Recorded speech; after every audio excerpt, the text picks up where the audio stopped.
Dear students, good morning to all of you. I am Rajiv Kumar. Once again, I am in front of you regarding to discuss the so important topic gender. This is related to chapter 4. That means this is the first topic of chapter 4. Not only for chapter 4 in civics but also the part of whole SSC, social science. ये एक सामाजिक विज्ञान का बहुत ही अहम हिस्सा, बहुत ही अहम भाग है जेंडर। ये इसलिए महत्वपूर्ण है कि आज के समय में जो जेंडर से रिलेटेड डिस्टिंक्शन, डिस्टेंस, डिस्क्रिमिनेशंस जो हो रहे हैं दिनों दिन लड़कियों और महिलाओं के साथ, जो एक समाज की सोच बनती जा रही है, उसको ये एक्सप्लेन करता है। मोस्टली सबसे पहले हम समाज में देखते हैं और इसे इस तरीके से एक्सप्लेन करते हैं। Being the start time, that means when was the start time, जब किसी घर में, किसी समाज, किसी परिवार के व्यक्ति विशेष, किसी व्यक्ति के यहाँ, किसी घर में पर्सनली जब जन्म होता है लड़की का, तो ये इसलिए आज हम इसे ऐसे समझ रहे हैं कि जब लगभग आज से 40 साल 30 साल पहले यह देखा जाता था, मूलतः जो हर जगह विराजमान था।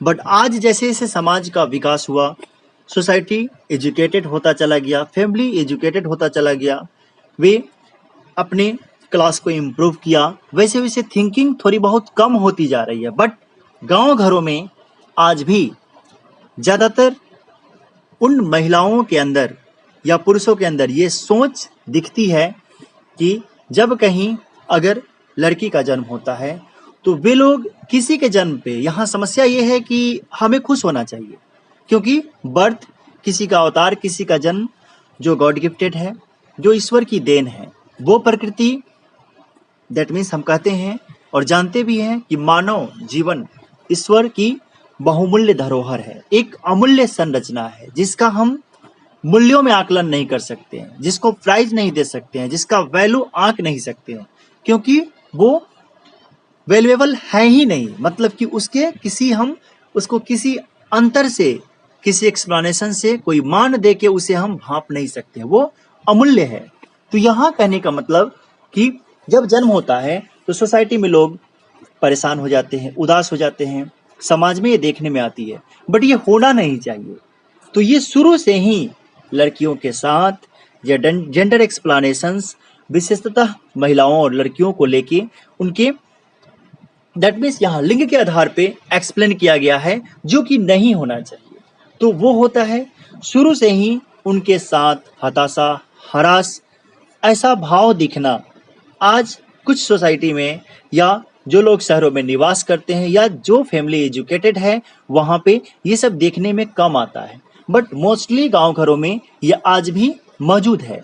तो उनके साथ, लड़कियों के साथ, महिलाओं के साथ ये जन्म से ही जो हरास की भावना है, जो निगेटिविटी है, ये दिखने को आती है। और वहाँ से शुरू होते होते उनका मेन मुद्दा पढ़ाई के प्रति, जब उनका टाइम आता है पढ़ने का, एजुकेशन, शिक्षा को ग्रहण करने का, तो उस टाइम में जब एजुकेशन हासिल करना, मतलब अपने कोर्स स्टडी के जरिए उन्हें विद्यालय ना भेजना, लड़कों की तुलना में उन्हें कमतर आंकना और उन पे प्रेफरेंस लड़कों को ज़्यादा देना और उन्हें विद्यालय भेजना, उनकी ये सोच, ये समझ कि अगर मेरे घर में लड़का है, अगर किसी के घर में लड़का है, दैट मीन्स वो उसकी संपत्ति, उसकी नाम को चलाएगा और उसका रक्षक बनेगा। बट ये नेगेटिव थिंकिंग है, because that means in today in our society it's a doesn't matter regarding the boys or girls, both are the same in our constitutions। हमारे संविधान में दोनों को अधिकार मिला हुआ है, दोनों को समान दृष्टि से देखना है, किसी को किसी के ऊपर क्षय या हरास की दृष्टि से नहीं देखना है। तो यही अवधारणा हमारे समाज में बनती जा रही है। और पढ़ने से लेके एक सबसे मूल बात यहाँ आप सभी को बतलाना चाहेंगे, जो देखने में आती है कि जब किसी परिवार में, जब किसी फैमिली में लड़की, दैट मीन्स जेंडर में लड़की का मेन मोटो ये होता है कि कुछ पढ़ा लिखा कर सबसे अंतिम पड़ाव फैमिली की सोच होती है, परिवार की ये थिंकिंग होती है कि कुछ पढ़ा लिखा कर सबसे अंतिम पड़ाव उसकी शादी को कर देना, मतलब शादी कर देना। मतलब मेन एम, मेन एम्बिशन ये नहीं कि उसे एजुकेटेड बना के एक ऑफिसर बनाना, एक अपने पैरों पे जिम्मेवार ऑफिसर बनाकर समाज के सामने, अपने परिवार के सामने, अपने राज्य के सामने, अपने देश के सामने एक मिसाल प्रस्तुत करना, न कि उसे एक हरास की दृष्टि देना और उसका मेन मोटो शादी कर देना। तो जहां एक तरफ समझते हैं कि लड़कियों की जिम्मेवारी खत्म हो जाती है जब उनकी शादी कर देते हैं, और जहां तक लड़के के लिए एक अलग थिंकिंग है, एक अलग सोच है। यही सब चीज हमारे समाज में निगेटिविटी जो इस चैप्टर से रिलेटेड एक्सप्लेन कर रहा है। Gender is a term that you may often have heard.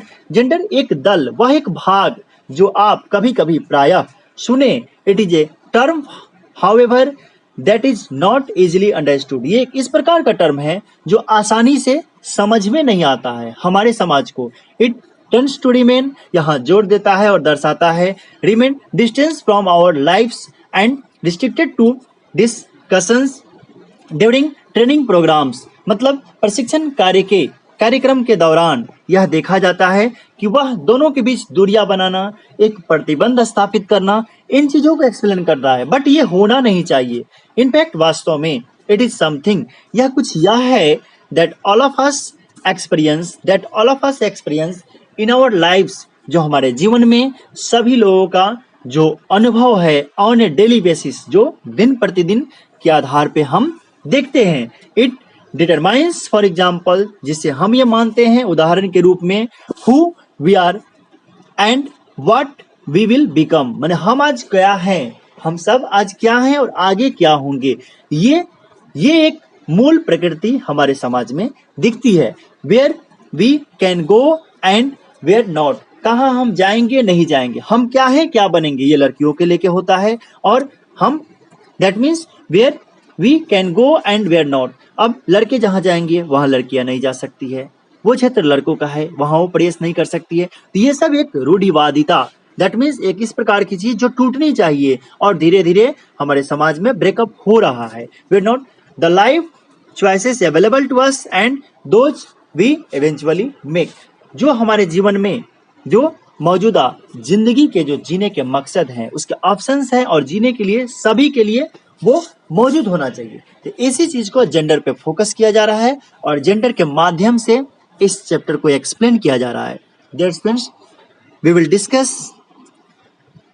in meeting the next video, that means regarding the next topic. And for today, bye bye, have a nice day, take care all of you.